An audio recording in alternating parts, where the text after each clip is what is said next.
એ હાઈકોર્ટમાં habeas corpus દાખલ કરી એવી જાણ એના પરિવારને થયેલ અને એના કારણે એના પરિવારે આક્રોશમાં આવી અને એની હત્યા કરી દીધેલ અને કોઈ પણ પ્રકારનું પોસ્ટમોર્ટમ રિપોર્ટ નહીં, કોઈ પણ પ્રકારની પોલીસને જાણ નહીં અને સીધો જ સવારે 6-7 વાગે આજુબાજુ એનો અંતિમ સંસ્કાર પણ કરી દેવામાં આવ્યો।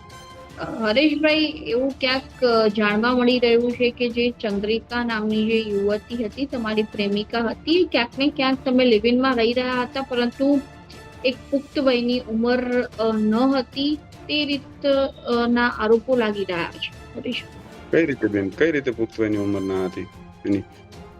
પુખ્ત વયની ઉંમર ના હોય તો સમજૂતી કરાર, મૈત્રી કરાર ના બને ને? એના આઈડીસ છે મારી જોડે, એના ડોક્યુમેન્ટ છે, એનો ભણવાનો અભ્યાસક્રમનો સમયગાળો જોવામાં આવે તો પણ સાબિત થાય છે એની ઉંમર કેટલી હતી કેટલી ના હતી।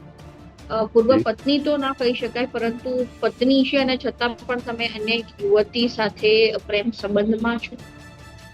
જી બેન, મારે ને મારી પત્નીને બનતું ન હતું, અમારી વચ્ચે સંબંધ ના હતો, તો કાયદો પણ અનુમતિ આવે છે કોઈ વ્યક્તિ જોડે તમે તમારી મરજીથી તમારું જીવન વિતાવી શકો। લાઈટ 24 ન્યૂઝની સાથે હું છું મિક્ષુ ઠક્કર ને આપણી સાથે બનાસકાંઠાથી હરેશભાઈ ચૌધરી જોડાઈ ચુક્યા છે। હરેશભાઈ, પહેલા તો સ્વાગત છે આપણું લાઈટ 24 ન્યૂઝમાં। જી બેન। હરેશભાઈ, જે રીતે તમે ચંદ્રિકા, તમારી જે પ્રેમિકા હતી ચંદ્રિકા નામની, તેની સાથે તમે લિવ ઇન રિલેશનશિપમાં રહેતા હતા, ત્યારબાદ તમારા જણાવ્યા પ્રમાણે તેની હત્યા થઈ, શું છે સમગ્ર મામલો, પહેલા તો એ સમજવું છે। જી બેન, અમે બંને એકબીજાની મરજીથી લિવિંગમાં રહેવા નક્કી કરેલ હતું। ત્યારબાદ અમદાવાદ ખાતે સમજૂતી કરાર, મૈત્રી કરાર કરેલ હતા। ત્યારબાદ ઉજ્જૈન, પછી રાજસ્થાન ફરવા ગયા હતા। ત્યાં police constable Sureshbhai Shamtabhai, head constable Devsibhai, constable Keshudan તેમજ તેનું કુટુંબીભાઈ હીરાભાઈ લોકો આવે છે। મને અને ચંદ્રિકાને અમારી મરજી વિરુદ્ધ કોઈ પણ કાગળ, કોઈ પણ ધરપકડ વોરંટ બતાવ્યા વગર લાવવામાં આવે છે। રાજસ્થાનના સાચોરના ઇલાકા સુધી બંનેને જોડે લાવે છે। ત્યારબાદ બંનેને અલગ કરી દેવામાં આવે છે। ત્યાંથી ચંદ્રિકાને થરાદ પોલીસ સ્ટેશન લાવવામાં આવે છે અને તેના ઉપર દબાણ બનાવી અને તેને ઘરે મૂકવામાં આવે છે। એવું કહેવામાં આવે છે કે દિવસે તારું નિવેદન લેવા માટે તને પોલીસ સ્ટેશન બોલાવીશું। ત્યારબાદ દિવસે પાછી તેને થરાદ પોલીસ સ્ટેશન ખાતે 3 વાગે બોલાવવામાં આવે છે અને રાત્રે 9-10 વાગ્યા સુધી, એવું તો કયું સ્ટેટમેન્ટ હતું, એવું કયું નિવેદન હતું, પોલીસને બપોરના 3 વાગ્યાથી રાત્રિના 10 વાગ્યા સુધી તેને પોલીસ સ્ટેશનમાં રાખવી પડી અને ત્યાં સુધી પરિવારે તેમજ પોલીસે તેના ઉપર દબાણ બનાવ્યું, કન્વિન્સ કરવાની કોશિશ કરી અને રાત્રે 9-10 વાગ્યા સુધી છેલ્લે ના માનતા તેને તેની મરજી વિરુદ્ધ બળજબરીપૂર્વક તેના ઘરે મૂકી દેવામાં આવી। ખબર નહીં એવું તો પોલીસ ઉપર શું પ્રેશર હતું, શું દબાણ હતું કે પોલીસે એની મરજી વિરુદ્ધ એના ઘરે મૂકી દીધી અને એની મરજી વિરુદ્ધ મૂકી એના પુરાવા પણ મારી પાસે છે। એને મને સંપર્ક કરવાની કોશિશ કરેલ, પરંતુ એ સમયે મારો મોબાઈલ મારી પાસે ન હોવાથી હું એ મેસેજ જોઈ ના શકેલ। એને એવું કીધેલ કે પોલીસે મારી સાથે ખોટું કર્યું છે, દગો કર્યો છે અને મારા માતા પિતા મારી મરજી વિરુદ્ધ મારા લગ્ન કરી દેશે અને એ વાત નહીં માનું તો મને મારી નાખશે, સ્પષ્ટ એ મેસેજની અંદર એવું કહે છે। પછી મને મને મને મને એ મેસેજ જોવા મળ્યા, એના પછી મેં હાઈકોર્ટમાં હેબિયસ કોર્પસ દાખલ કરી કે એને જે એની મરજી વિરુદ્ધ રોધી રાખવામાં આવી છે, બાંધી રાખવામાં આવી છે, તો કોર્ટ એની મરજી જાણે અને જે એની ઈચ્છા હોય એના મુજબ એને એનું જીવન મળે। પરંતુ એ હાઈકોર્ટમાં હેબિયસ કોર્પસ દાખલ કરી એવી જાણ એના પરિવારને થયેલ અને એના કારણે એના પરિવારે આક્રોશમાં આવી અને એની હત્યા કરી દીધેલ અને કોઈ પણ પ્રકારનું પોસ્ટમોર્ટમ રિપોર્ટ નહીં, કોઈ પણ પ્રકારની પોલીસને જાણ નહીં અને સીધો જ સવારે 6-7 વાગે આજુબાજુ એનો અંતિમ સંસ્કાર પણ કરી દેવામાં આવ્યો। હરેશભાઈ, તમે કેટલા સમયથી ચંદ્રિકા સાથે સંપર્કમાં છો? અમે 21 ફેબ્રુઆરીના પહેલા મળ્યા હતા, 21 ફેબ્રુઆરી 2025 ના દિવસે પ્રથમ મુલાકાત। જી હરેશભાઈ, એવું ક્યાંક જાણવા મળી રહ્યું છે કે જે ચંદ્રિકા નામની જે યુવતી હતી, તમારી પ્રેમિકા હતી, ક્યાંક ને ક્યાંક તમે લિવિનમાં રહી રહ્યા હતા, પરંતુ એક પુખ્ત વયની ઉંમર ન હતી, તે રીત ના આરોપો લાગી રહ્યા છે હરીશ। કઈ રીતે બેન, કઈ રીતે પુખ્ત વયની ઉંમર ના હતી એની? પુખ્ત વયની ઉંમર ના હોય તો સમજૂતી કરાર, મૈત્રી કરાર ના બને ને? એના આઈડીસ છે મારી જોડે, એના ડોક્યુમેન્ટ છે, એનો ભણવાનો અભ્યાસક્રમનો સમયગાળો જોવામાં આવે તો પણ સાબિત થાય છે એની ઉંમર કેટલી હતી કેટલી ના હતી। જી, અને બીજી બાજુ 17/1 એનો બર્થડે હતો, 17/1 એનો બર્થડે હતો, 17/1/2025 ના દિવસે એની 18 વર્ષ ઉંમર થઈ ગઈ હતી। જી, અને બીજી બાજુ હરેશભાઈ, એવા પણ આરોપો લગાવવામાં આવી રહ્યા છે કે તમારી જે પત્ની છે, પૂર્વ પત્ની છે, પૂર્વ પત્ની તો ના કહી શકાય, પરંતુ પત્ની છે અને છતાં પણ તમે અન્ય એક યુવતી સાથે પ્રેમ સંબંધમાં છો? જી બેન, મારે ને મારી પત્નીને બનતું ન હતું, અમારી વચ્ચે સંબંધ ના હતો. તો કાયદો પણ અનુમતિ આવે છે કોઈ વ્યક્તિ જોડે તમે તમારી મરજીથી તમારું જીવન વિતાવી શકો.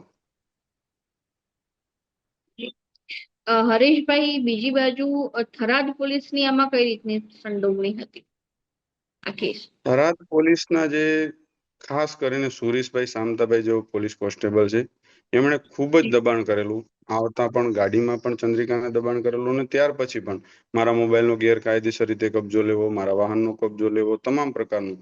પોલીસ ખબર નહીં કયા દબાણમાં હતી, ખબર નહીં પોલીસ અને ચંદ્રિકાના પિતાનું શું કનેક્શન અને શું સેટિંગ હતું, પરંતુ પોલીસે જે ચંદ્રિકાને એની મરજી વિરુદ્ધ ઘરે મૂકવામાં આવી, એની અંદર સંપૂર્ણ રોલ પોલીસનો છે.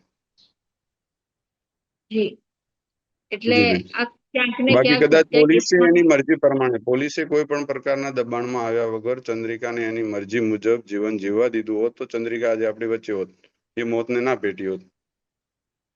જી, તમારા એ પ્રેમ સંબંધને લઈને ચંદ્રિકાના પરિવારને ક્યારે જાણ થઈ? કે ચંદ્રિકાના પહેલા કોઈ પરિવારને જાણ જ્યારે, હતી? હા, નોર્મલી મૌખિક જાણ હશે કદાચ એના પરિવારના અમુક સદસ્યોને, પરંતુ જ્યારે એ મારી જોડે બહાર રહેવા માટે આવી અને અમે મૈત્રી કરાર કર્યા, સમજૂતી કરાર કર્યા, એના પછી એના પરિવારને સંપૂર્ણ જાણ થઈ. જી, એટલે જ્યારે એ તમારી સાથે આવી હતી લિવ ઇન રિલેશનશિપમાં રહેવા માટે, તેના પહેલા પરિવારને ક્યાંક જાણ નહીં હોય એવું બની શકે? હતી હતી જાણ હતી, ક્યાંક ને ક્યાંક જાણ હતી, એવું નતું પણ પરિવારના અમુક સદસ્યોને હતી. જી, અને તમે ચંદ્રિકાના પરિવાર સાથે સંપર્ક કરવાનો કોઈ પ્રયત્ન કર્યો હરેશભાઈ, કે તેમનો પરિવાર શું કહી રહ્યો છે? ત્યારે ત્યારે પહેલા કે પછી? નહીં, પછી આ સમગ્ર ઘટના ઘટ્યા બાદ. એના પછી એ લોકોએ જે કર્યું છે કૃત્ય, એ કોઈ સ્વીકારે? અને હું ફોન કરું તો મારા આગળ એ લોકો કઈ રીતે સ્વીકારે કે મેં આવું કૃત્ય કર્યું છે? હું સંપર્ક જી કરીને, એ લોકો જો કે મારા સીધા સંપર્કમાં છે પણ નહીં, અને હું સંપર્ક કઈ રીતે કરું એમનો? જી, અને સંપર્ક કરવાથી એ અને લોકો સ્વીકારે પણ નહીં ને કે અમે આવું કૃત્ય કર્યું છે.